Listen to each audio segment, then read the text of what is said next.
not thinking about the pocketbooks of Americans. He said, no, not at all. So millions of people are worried about how they're going to eat this week. More than 100 million Americans carry medical or credit card debt. Job openings.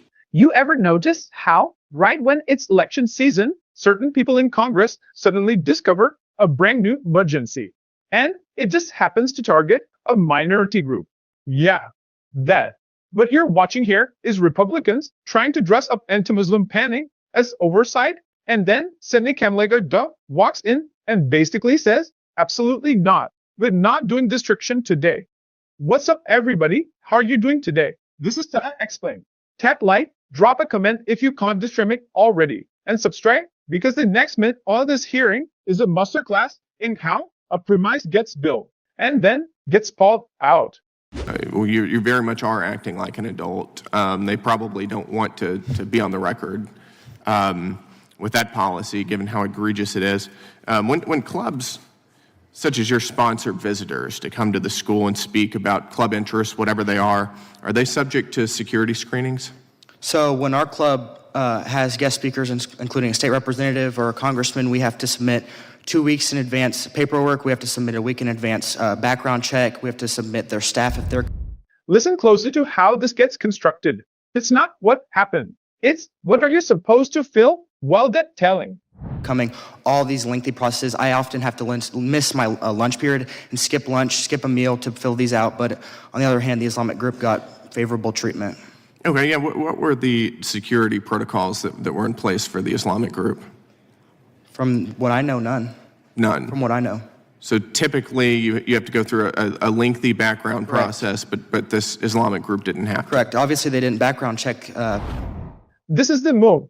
Take from what I know, treat it like a confirmed fact, and then expand it into suspicion about an entire faith community. Watch how fast the leap happens.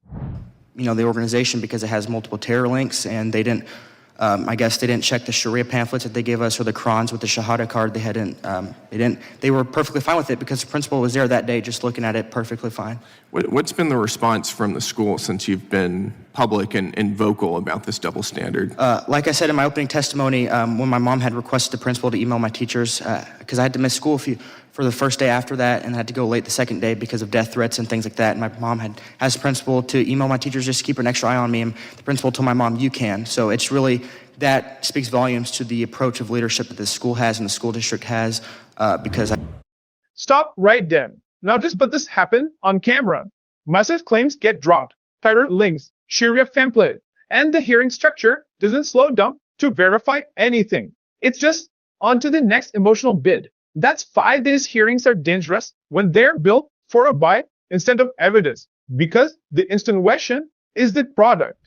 I guess they just wanted to dismiss my safety in that moment. You received death threats? Yes, sir. What were some of the death threats? Could you tell us about that? I had people saying that they were going to be at my house waiting for me to get home and they were going to shoot me. I had people telling me to kill myself, a lot of different things. But I know nobody can proclaim anything over me because I wake up every morning with victory with Christ.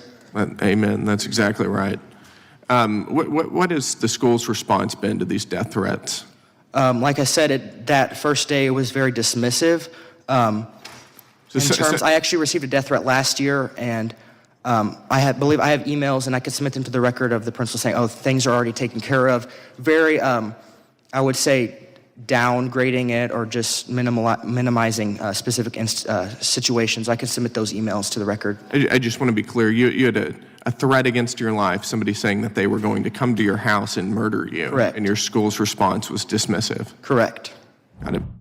Let me be crystal clear. That threats are disgusting. Full stop. Nobody should be threatened for speaking up.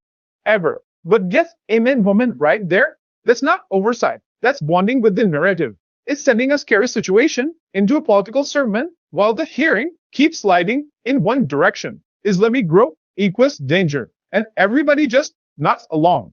And if you care about safety, real safety, you don't turn it into a skateboard machine. You deal with the threats and defects, not the insinuations. Thank you, Mr. Chairman. That's the end of my time. Thank you. I appreciate it. I thank my friend, the gentleman from Texas. I will now recognize the gentlelady from California. Thank you, Mr. Chair. You know, of all the things to hold a hearing on today, why this? A Sharia-free America. Oh, that's right.